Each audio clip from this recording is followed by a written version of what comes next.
అంట.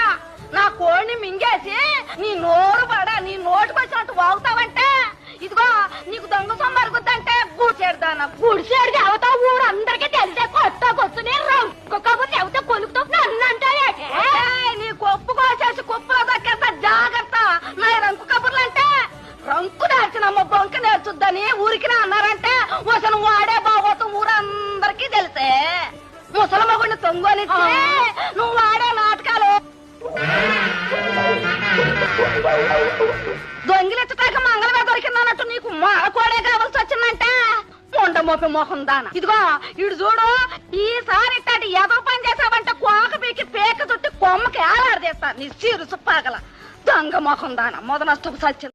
నేను ప్రేక్షకుణ్ణి, మీలో మీరు కొట్టుకుని చావండి, నన్ను ఎంటర్టైన్ చేయండి అంతే. వచ్చేసా ఇదిగా.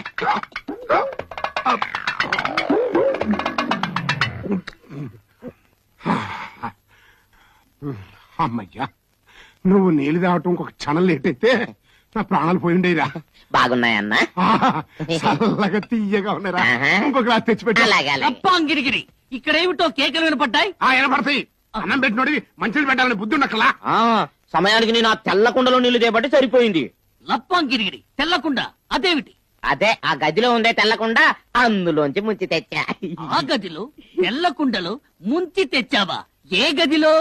ఆ గదిలో. ఏ గదిలో?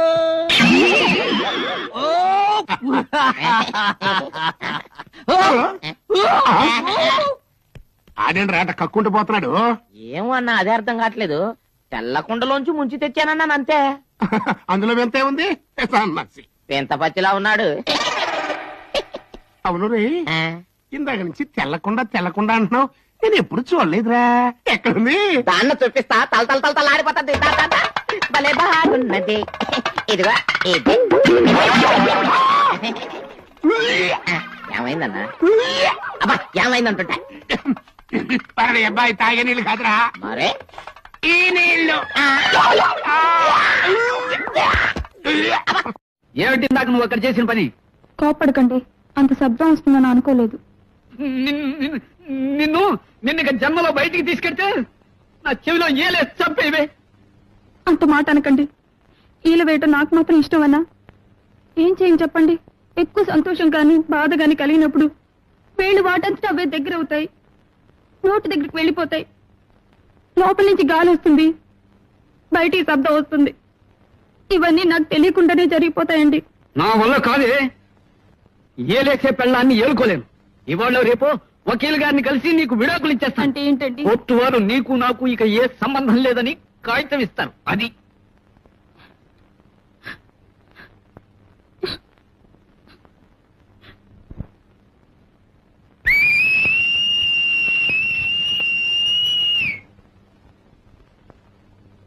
క్షమించండి, ఇది బాధ. ఇలా వచ్చి నీ బాధ తగలయ్యా. అమ్మా గుండెకి కింద పడ్డ అప్పడల్లా గుండె చితికిపోయింది కదమ్మా. ఒరే కుంకాక్షి, ఇహ నుంచి క్షమించమని అది మీ ఆమె నడకు. ఆ సంబరంలో మళ్ళీ ఈల కొట్టిందంటే ఈ గుండెకి ఆ ఈల జోలవుతుంది. స్వస్తి.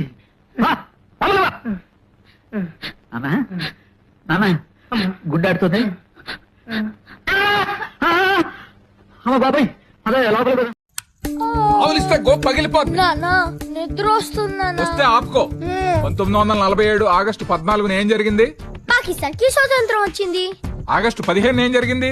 పాకిస్తాన్ కి స్వతంత్రం వచ్చి ఒక్క రోజైంది.